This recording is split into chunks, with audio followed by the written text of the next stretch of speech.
any changes to the pension, of course, wouldn't affect the baby boomers. That it would affect the Gen Xers, who I'm sure would argue, as a Gen Xer, that we lived through really difficult financial times, and lots of Gen Xers only have their houses because they saved enough money, they scrimped and saved through those interest rates that were up at 15% during the 80s and 90s. Some people lost their homes in the boom and bust that has stopped because the government has protected the market, so that those rises and falls that we lived through haven't been there. And as a Gen Xer, I suppose I would say I spent my life working, thinking that I'm going to retire with a state pension. If you and I are saying you can't guarantee that's going to be there, I wouldn't be very happy.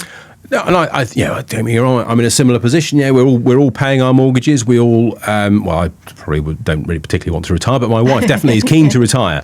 I'm super keen to retire and enjoy those later years of life. I'm just a workaholic. I don't want to give it up.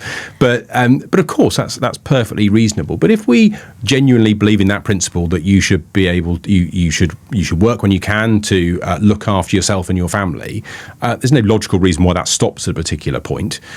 So I wouldn't for a moment suggest we should be taking the state pension away from people. What we need to look at is that growth in the state pension sustainable?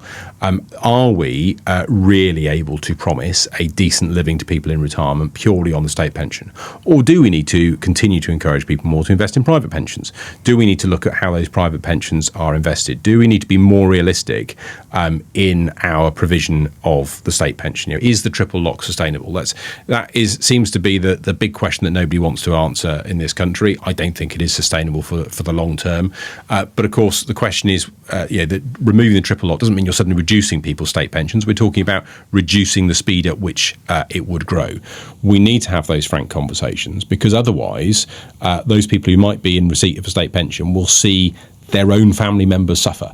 As public services become weaker, as I think in many ways the fabric of society that people will have worked for in the past will be less strong. And that's why I think we need that small state, but a strong state. There are those few things that we expect the government to be able to do for us, provide a robust NHS to provide those essential health services, the police to keep us safe at home, and our military to keep us safe abroad, and the provision of a decent education for our children. But if we aren't able to fund those things, then frankly, your relatively small state pension going up by the rate of inflation is going to be little compensation when you see the rest of your family suffering.